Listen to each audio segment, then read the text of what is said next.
Wassalatu wassalamu ala Rasulillah wa ala alihi wa sahbihi wa man tabi'ahu wa wala. Subhanaka la ilma lana illa ma 'allamtana innaka antal alimul hakim. Rabbi shrah li sadri wa yassir li amri wahlul 'uqdatam min lisani yafqahu qawli. Allahumma iftah hikmataka wa ansur 'alaina min ghada'i rahmatika ya arhamar rahimin.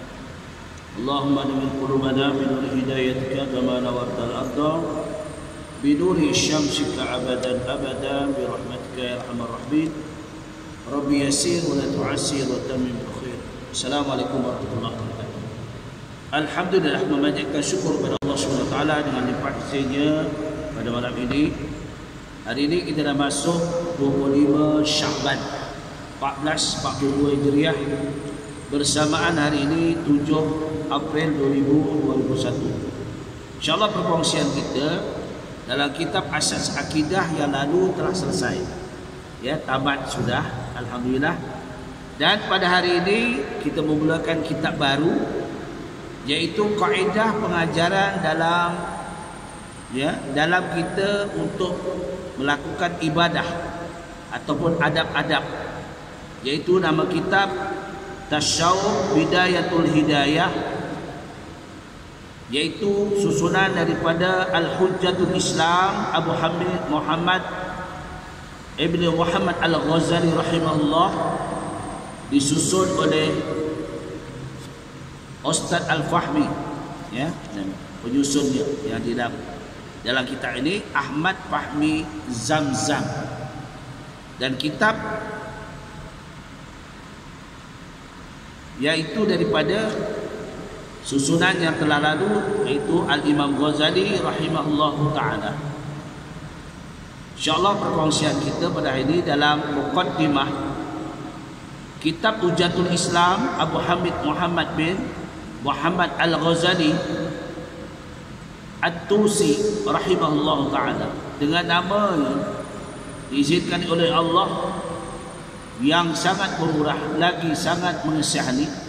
Segala puji bagi Allah Subhanahu wa taala, sebenar-benar pujian, selawat kepada dan salam kepada junjungan Nabi kita Muhammad sallallahu alaihi wasallam.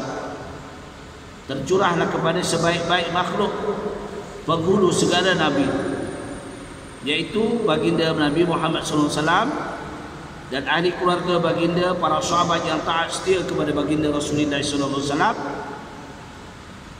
Dalam kitab mengatakan, wahai saudara-saudaraku yang sangat berminat dan mempunyai perhatian dalam mencari ilmu pengetahuan, yang telah menunjukkan cita-cita yang tinggi dan rasa sangat dahaga terhadap ilmu pengetahuan, seandainya engkau berniat dengan mencari ilmu ini untuk berlumba-lumba dan untuk mendapatkan kemegahan di dunia, di muka bumi ini, di kalangan kawan-kawan dan sahabat adai, perhatian orang-orang yang banyak terhadap dirimu dan menghimpunkan akan kekayaan dunia, maka sebenarnya engkau telah berusaha menghancurkan kehidupan dan agamamu, membinasakan akan dirimu sendiri, menjual akhiratmu untuk mendapatkan harta dunia.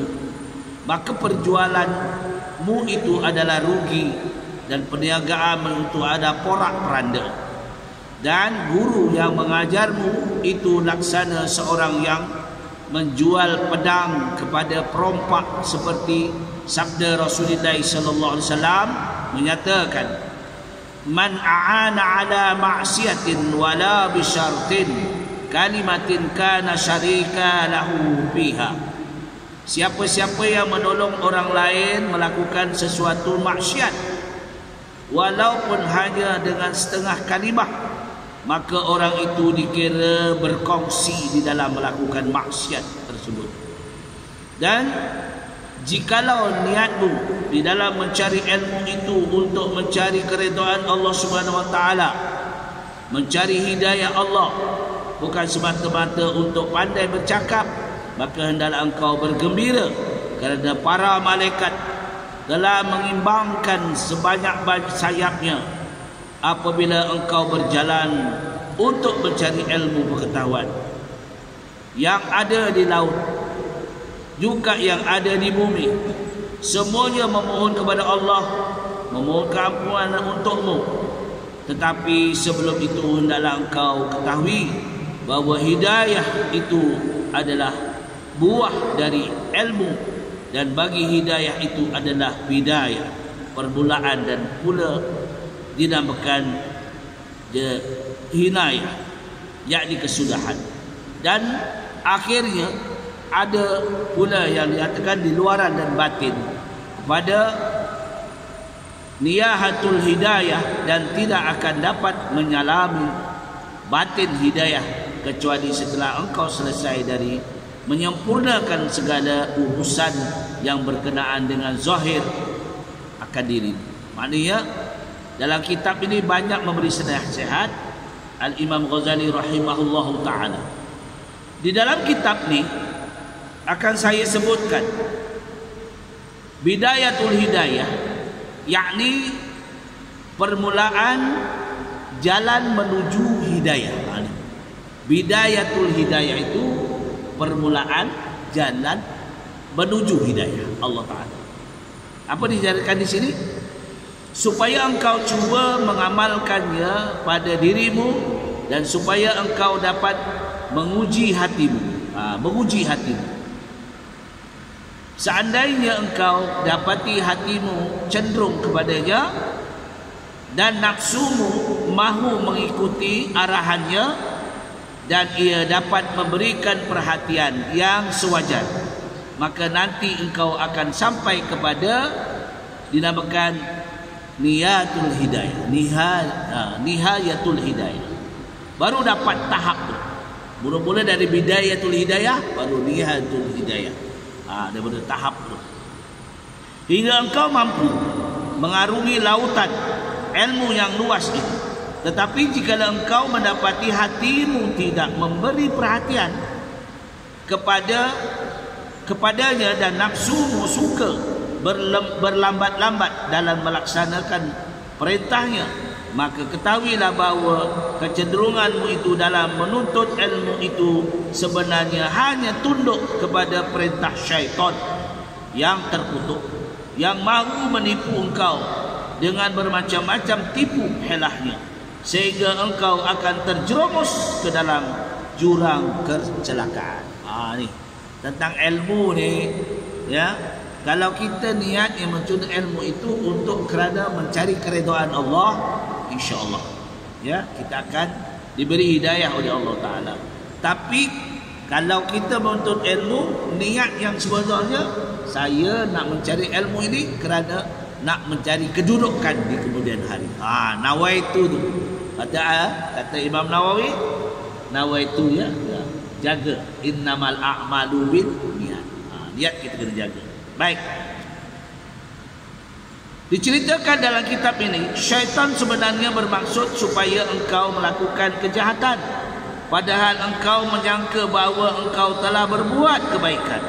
Maka dengan itu syaitan telah berjaya memperdayakan engkau, dan ia telah berjaya mengumpulkan engkau bersama-sama dengan gulungan yang disebutkan di dalam ayat, ya, yang berarti aku melalui pada malam aku diisyraqkan dengan kaum yang dipotong lidah mereka dengan gunting dari api neraka. Maka aku bertanya, siapakah kamu ini? Mereka menjawab, kami adalah orang yang suka menyuruh orang lain berbuat kebaikan, tetapi kami tidak melakukannya. Dia yang kita takut. Saya pun takut, ya. Ya ayyuhallazina amanu an taqulu ma la taf'alun kabura maqtan indallah an taqulu ma la taf'alun. Kan dalam Quran.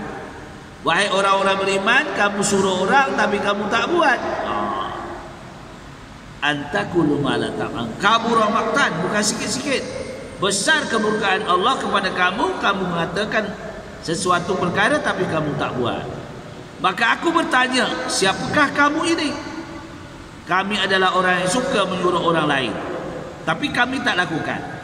Dan kami suka melarang orang lain meninggalkan kejahatan, tetapi kami buat jahat. Ni tak mau gini. Ya. Maka berhati-hatilah engkau, wahai saudaraku, dari tipu daya syaitan, dan janganlah engkau tunduk kepada tipu dayanya. Syaitan sangat pandai merangkap engkau dengan menujui engkau mencari ilmu, padahal sebenarnya ia telah memperdayakan engkau dengan menggelincirkan niatmu. Maka celaka bagi si jahil, sekali celaka kerana ia tidak mahu belajar, dan celaka bagi si alim 1000 kali celaka apabila ia tidak mengamalkan ilmu yang dipelajari. Allah, ada ilmu tak diamal. Al ilmu bila amalin kasyajarin ghairu amalin kal mautin. Ilmu ni kalau diamal jadi pokok. Coba tak? Bila tak diamal, doa pun lupa tak? Doa pun hilang kalau tak diamal. Tak? Macam mana pun. Sebab itulah kita kena ingat, dalam ilmu pengetahuan bukan semestinya ini terpulang pada hati. Kadang-kadang orang yang berilmu ni lebih kuat amalannya, tapi kadang orang yang tak ada ilmu, kurang ilmunya, dia beramal tapi tak ada pegangan lagi, payah. Tak ada aras tuju ataupun panduan, lagi susah. Tak? Baik. Ini pandangan Al-Imam Ghazali. Dan ketahui bahawa manusia di dalam menuntut ilmu itu terbagi kepada 3 keadaan. Pertama, orang yang mencari ilmu untuk menjadikannya sebagai bekalan ke negara akhirat. Dia tuntut ilmu. Contohlah, kita nak hadapi Ramadan ni, di ambang Ramadan hari dah 25, 26, 27, 28, 29 tengok anak bulan. Dia 26, 29 dah tengok bulan. Hari Isnin sabit nampak anak bulan, ruqyah. Raja-raja adalah setuju bahawa kita akan berpuasa pada esok hari. Dia tak? Kita kena puasa. Sebab dulu lain. Kalau kita tengok tahun 70-an, ingat saya, pening kepala masa tu, tahun 70-an. Masa tu saya duduk di pondok. Peristiwa saya duduk di pondok, Pak Tuan Guru kata, "Mat, kamu tak usah balik. Bulan Ramadan di pondok saya kena cuti sebulan." Tapi saya tidak dibenarkan cuti. Ada 37 pondok, saya duduk seorang di tengah. Ni peristiwanya, saya mandi bersama cebok yang mandi. Maknanya ada tuan yang angkat tu. Tak tahulah jin apa, wallahualam. Hanya Pak Tuan Guru kata, kalau adalah berlaku gitu, Mat, jangan tegur, diam saja. Jadi dulu mandi pakai kolah. Mana ada mandi apa? Pakai kolah pondok. Lampu pun lampu ada satu je di tengah-tengah tu. Yang lain minyak gas. Ya tak? Tahun 67, 70, 79, betul tak? 74, 75, 76 sampai 77. 7 tahun di pondok tu. Yang peristiwanya bila Ramadan semua kena balik cuti, tinggal saya seorang. Kerana diberi tugas tarhim pagi dengan azan. Itu jadi Tok Bilal. Bukan Tok Bilal, Dek Bilal. Masa tu saya umur baru 14 tahun ke 15 tahun. Muda lagi. Yalah. Tapi alhamdulillah, duduk seorang-seorang. Tapi alhamdulillah lah, kalau dikacau oleh jin, digoyang di pondok kita. Janganlah kacau. Aku dah geletor seorang-seorang, kau kacau pula. Esok tak kacau dah dia. Baik jin ni. Jin ni baik. Kalau kita baik, dia baik. Tapi kalau jin yang berpakaian hitam, dikacau sikit. Saya nak pergi surau, ditarik baju saya. Tarik baju saya. Tolaknya lagi. Tarik baju saya. Tolaknya lagi. Tapi tak menjelma. Jin kita tak nampak. Dia makhluk khaib. Makhluk aib kan. Makhluk khaib. Jadi kita minta pada Allah. Sebab jin yang taat. Sebab apa? Yang baik-baik. Sebab dia berpakaian putih. Kita tengok bagian putih, jangan kacau. Itu biasalah. Biasa, insya-Allah. Sebab itulah kalau kita dah biasa, dia pun dah kenal kita. Tak kisah je. Ya, sebab jin tu kenal kita. Baik. Kalau tak kenal dia kacau lah kita. Keduanya orang yang mencari ilmu untuk mendapatkan keuntungan dunia segera tu dan mendapatkan kemuliaan, pangkat, harta, benda, sedangkan dia sendiri menyadari hal ini dan merasakan di dalam hatinya akan kejahatan keadaan yang sedang dialaminya dan kehinaan maksud. Apa yang dimaksudkan? Maka orang ini adalah berada di dalam gulungan yang bahaya. Jikalau mati sebelum sampai bertaubatnya, tak sempat taubat, diwatiri ia mati dalam keadaan su'il khatimah. Kita kan selalu doa, Allahumma akhtim lana bi husnil khatimah wa la tahtim lana ya Allah bi su'il khatimah. Kita biarlah mati dalam bi husnil khatimah. Mati senang, tak susah. Mati dalam sembahyang, enak tak? Mati dalam kita baca Quran. Ini mati kita dalam apa? Dalam tengok benda-benda yang tak munasabah. Ya, sebab kita kena doa minta pada Allah. Saya pun selalu kena minta pada Allah. Ya, apa yang kita doa, Allahumma fa'ani bi badani, Allahumma fa'ani bi sam'i, Allahumma fa'ani bi basari, Allahumma fa'ani bi lisani. Ya Allah, manfaatkan tubuh badanku ini untuk kebajikan, mataku untuk melihat yang elok-elok, ya, pendengaranku mendengar yang baik-baik, ilmu-ilmu agama. Dalam TV ada, dalam radio ada, ya. Ini semua ada. Yang akhirnya jadikanlah lidahku ni yang bermanfaat. Ini lidah tu Ramadan ini kita khawatirlah. Baik, kita nak menghadapi Ramadan, apa nak kita sediakan? Maknanya kita pastikan diri kita. Saya sebagai seorang bapa, sebagai seorang suami, ya tak? Kita pastikan siapa keluarga kita. Kita tanya, selesai tak puasa yang lalu? Qadaknya selesai ke belum? Kalau tak selesai, cepat cepat bayar hutang tu. Jangan pula bertangguh, nanti habis kita kena bayar balik. Tambah lagi, ganda. Satu hari jadi 2 hari. Allah Rabbi. Tu. Jadilah kita Ramadan kita jaga. Sebab dia Ramadan, ya, Ramadan dinyatakan kerana banyaknya peristiwa dalam Ramadan ini. Pertamanya, bila dinyatakan Ramadan, dekat Ramadan ni kita selalu telefon. Saya telefon keluarga saya, abang saya, minta maaf bulan Ramadan ni. Minta maaf macam kita nak pergi Mekah ya. Tak? Kalau pergi Mekah ni kita apa, tuan? Kita minta maaf kan, telefon adik-beradik kita. Saya nak pergi Mekah ni, nak menunaikan ibadah haji, mudah-mudahan dipermudahkan perjalanan, sihat badan untuk melaksanakan ibadah haji. Telefon adik-beradik, telefon keluarga, minta maaf. Ini utama. Ramadan itu juga bulan yang paling mulia. Ya, bulan yang paling mulia. Dinyatakan oleh Allah Subhanahu wa taala, Syahrul Ramadan allazi unzila bil Quran hudan linnas. Bulan Ramadan itu diturunkan Al-Quran untuk petunjuk kepada manusia. Itulah bulan yang paling mubarak. Dalam kita setahun itu 1 bulan. Dalam bulan Ramadan apa yang tak ada? Solat tarawih tak ada pada bulan lain. Ramadan, ya, witir ada, tarawih. Nah, malam Lailatul Qadar tak ada. Bulan lain yang ada malam Lailatul Qadar. Lailatul Qadar tak ada. Jadi Ramadan ni banyak peristiwa.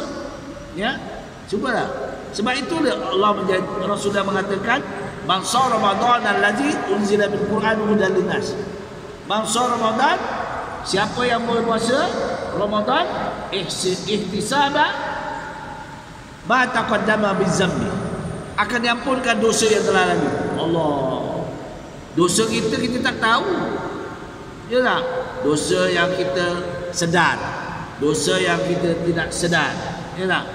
Ni. Sebab itulah saya, bila saya kuliah, kalau tuan-tuan nak tengok, dalam selalu kalau nak tengok dalam saya mengikuti juga kuliah di dalam muzakarah guru-guru takmir.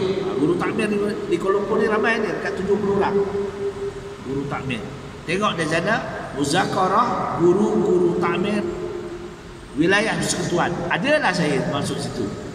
Yang kecil, yang apa ni ada. Yang orang lain ramai, yang alim-alim. Ya. Kalau nak tengok dalam tengah YouTube saya, tengok dalam Ustaz Muhammad Official ada. Cari dari situ, insya-Allah. Saya memang selalu sekarang ni saya tengah buat semat solat, ya. Sebab ramai yang minta. Jadi dari kalangan saya pun tak tahulah, yang menghantar tu minta supaya disambung balik. Saya tak buat ni, baik. Bila saya buat, barulah dia orang kata gini, alhamdulillah lah. Untuk perkongsian sebenarnya, sebelum sampai itu maka segera bertaubat. Diwatirkan mati dalam keadaan bisu'il khatimah. Kemudian urusan terserahlah kepada kehendak Allah SWT. Kalau mahu dimaafkan atau tidak disiksa, tetapi kalau dia mendapat taufik sebelum matinya, lalu ia bertaubat dan sempat mengamalkan ilmu yang dituntutnya, dan sempat pula membuat pembetulan terhadap apa yang tercedera di dalam amalannya, maka dia boleh dikumpulkan bersama golongan beruntung masuk ke dalam syurga. Orang yang bertaubat daripada dosanya sama seperti orang yang tidak berdosa. Ni banyak ni lapas-lapas taubat dah. Astaghfirullah innallaha kana tawwaba. Astaghfirullah innallaha kana tawwaba. Banyak lagi lapas-lapas taubat, ya, memohon kepada Allah Subhanahu Wa Taala. Sebab kita melakukan perkara yang mungkar, kita tak rasa kadang-kadang, ya. Kita tambah-tambah kita kaum lelaki tak. Tak. Ramadan kita nak jaga 5 perkara kita jaga. Bukannya puasa kita batal, pahala batal. Ya, tidak dikatakan puasa batal kalau kita melakukan 5 perkara. Ada dinyatakan dalam kitab ni, kalau ada rezeki belilah kitab ni. Kitab dulu ada sumbangan dah habis dah, asas akidah. Adik, kitab ini tak mahal. Rasa mahal teh tarik je tak? RM6.50 je. Murah je. Ada. Pergilah ke jalan tar ada, RM6.50 je kitab ni. Tapi telah disusun eloklah. Yang Rumi ada, yang Jawi ada. Baik. Inilah cara kita, iaitu supaya kita mencari ilmu pengetahuan. Sebab 5 perkara kita nak jaga dalam bulan Ramadan. Kita dah pastikan diri kita, keluarga kita dah tak ada hutang. Puasa-puasa yang lalu tak ada hutang dah. Okey saja. Ya. Saya dulu ingat kakak saya sulung, Allah yarham, kakak saya, Allah yarhamah. Dah selesai dah puasa-puasa kodok kamu? Dah. Okey. Malam pertama tu main kita. Esok nak puasa, dah disediakan puasa, malam tu pakat-pakat. Ya, adik-beradik diajarnya. Kita puasa untuk sebulan. Sebulan. Mana dah tahu kita lupa, ya tak? Dah ada kita depend. Sebulan. Cakap Melayu boleh, cakap Jawa boleh, lapasnya. Cakap Banjar boleh, cakap Iban boleh. Cakap Cina boleh, lapas. Tapi niat biqalbi, sabit biqalbi. Innamal a'malu binniyat. Apa niatnya? Nawaitu shauma ghadin an ada'in pada syahri Ramadan. Hadi sanati lillahi ta'ala. Saja aku puasa tahun ini bulan Ramadan sebulan. Allah Ta'ala. Tapi esok kita niat pula. Takut kita terlupa. Kita tertidur, malah tak tahu. Kita tertidur, lupa nak niat. Lepas kita buka puasa, lepas terawih, ngantuk, letih, tidur. Bangun-bangun, subuh, azan dah. Allah nak niat apa? Tapi kita dah depend dah. dan ada niat untuk sebulan. Ini anak-anak kecil lah, anak-anak kita kan. Kita nak jadi qurrata a'yun, pemimpin yang dia waja'alna lil muttaqina imama. Kita nak jadi pemimpin yang beriman. Kita nak tengok keluarga kita qurrata a'yun, sejuk mata memandang. Kena kita ajarlah dia. Ya tak? Budak-budak mana kita tahu cucu ya, tuan ada cucu ah. Ajar cucu tu. Yuk niat. Ya kena surah niatnya. Ayo hak ada. Umbayan. Betul tak? Ada umbayan ni dah. Kalau jawab, barang-barang ya kata niat. Niat Jawa lain ketawa orang dengar. Ya, niat engson semenuga. Bulan Ramadan ni kula puasa sebulan. Ya. Kebek kerana Allah Taala. Mudah-mudahan ya. Tu. Baik, boleh itu lapas ni. Tapi dalam hati sabit niat. Baik. Yang ketiga, orang yang telah dikuasai oleh syaitan, maka ia menjadikan ilmu yang dituntutnya itu sebagai alat untuk menghimpunkan harta benda dan bermegah-megah dengan kedudukan dan merasa bangga dengan banyaknya pengikutnya, dengan menggunakan ilmu yang dituntut itu untuk mencapai segala hajatnya dan untuk mengaut keuntungan. Ini berlaku. Minta maaf ya, tak berlaku di sini. Dia sebagai seorang guru, suatu ketika dia nak buat majlis kenduri, buat nikmatul urus untuk anaknya. Dia bagi tahu murid-muridnya, kau sediakan kambing, kau sediakan lembu ya, kau untuk beras-beras kamu. Ini berlaku. Ya, berlaku tuan-tuan. Saya menghadapi benda-benda ni, astagfirullahaladzim. Ni sekarang tak ada, alhamdulillah lah. Di dulu-dulu ya, minta maaf lah. Tapi orang tu orang alim, tapi digunakan pelajar-pelajar, tapi pelajarnya cukup setia. Memang, tapi merongok juga di belakang. Yalah. Setia macam mana? Allah, Pak Tuan Guru ni. Yalah. Jadi kita jangan guna. Jadi siapa-siapa cari ikhlas. Nak memberi sumbangan, ni Pak Kiai ni nak buat walimatul urus untuk anak. Ni siapa-siapa nak memberi sumbangan terpulang. Okey macam tu. Tak ada jadi satu tekanan. Ini tekanan. Kamu 3 ekor kambing, kamu seekor lembu, kamu sedia beras. 17 kantang. Allah, sakit kepala. Banyak tu. Ini tekanan. Ini yang dikatakan dalam kitab ni dilarang, ya. Ataupun menggunakan orang lain. Ya. Kalau kita gunakan orang, kita kena bagilah sumbangan untuk dia. Betul. Ini sebenarnya kita nak guna siapa? Kita bagi sumbangan kat dia. Seangkat hati. Kalau kita minta tolong orang, kita bagi sumbangan kat dia. Ini saja yang dapat yang saya bagi. Kalau agar terkurang lebih minta maaf lah. Okey. Tak apa. Okeylah. Ini tak sumbang tidak, belanja tidak. Allah. Lapor minta hadiah. Baik, ini contoh. Di dalam bulan Ramadan banyakkan bersedekah. Ni, banyakkan sedekah. Jadi dinyatakan di sini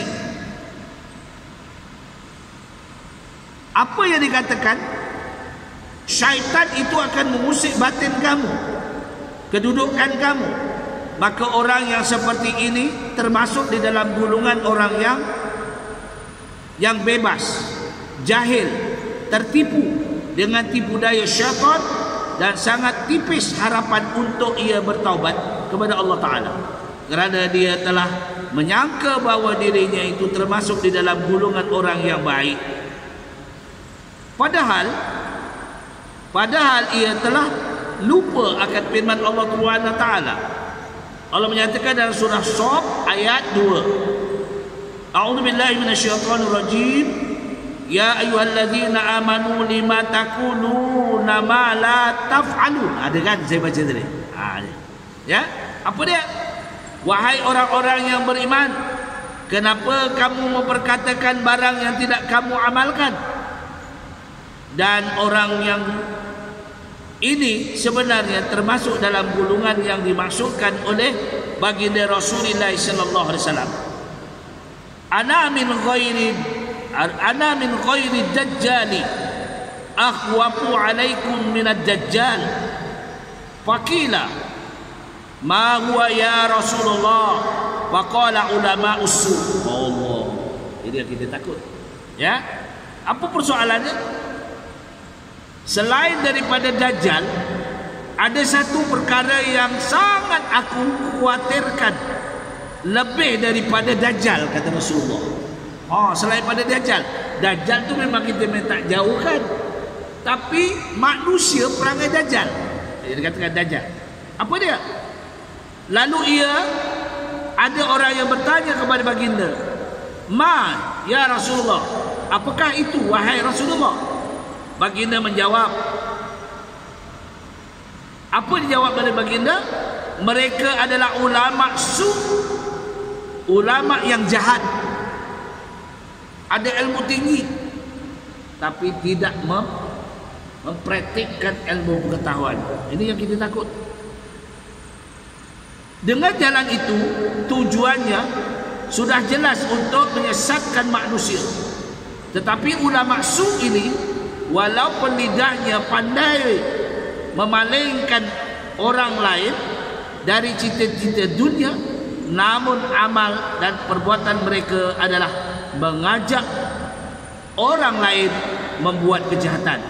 Kerana amal seseorang itu lebih berkesan daripada percakapannya, dan orang yang baik banyak lebih mudah terpengaruh dengan perbuatan ulama su. Ini daripada perkataan mereka, maka apa yang dirosakkan oleh ulama su ini dengan perbuatan mereka lebih banyak daripada apa yang dikatakan oleh lidahnya. Lidah cakap lain, perbuatan lain. Allah Rabbi. Inilah kita khawatir. Biarlah kita jadi orang yang qana'ah. Jadi setakat itu perkongsian kita. InsyaAllah kita bercuti. Kita menghadapi Ramadan, lepas raya baru kita sambung ya kitab ini insya-Allah. Kalau ada modal nanti kita bolehlah cari kitab ni di mana kedai ada ya, Bidayatul Hidayah. Boleh cari ya di kedai semua kedai buku. Yang baik semua daripada Allah, mana kekurangan saya mohon maaf Allah taala. Aku ni qouli hadza astaghfirullahalazim wa lakum wa billahi taufiq wal hidayah. Wassalamualaikum warahmatullahi wabarakatuh. A'udzu billahi samil alim minasyaitonir rajim.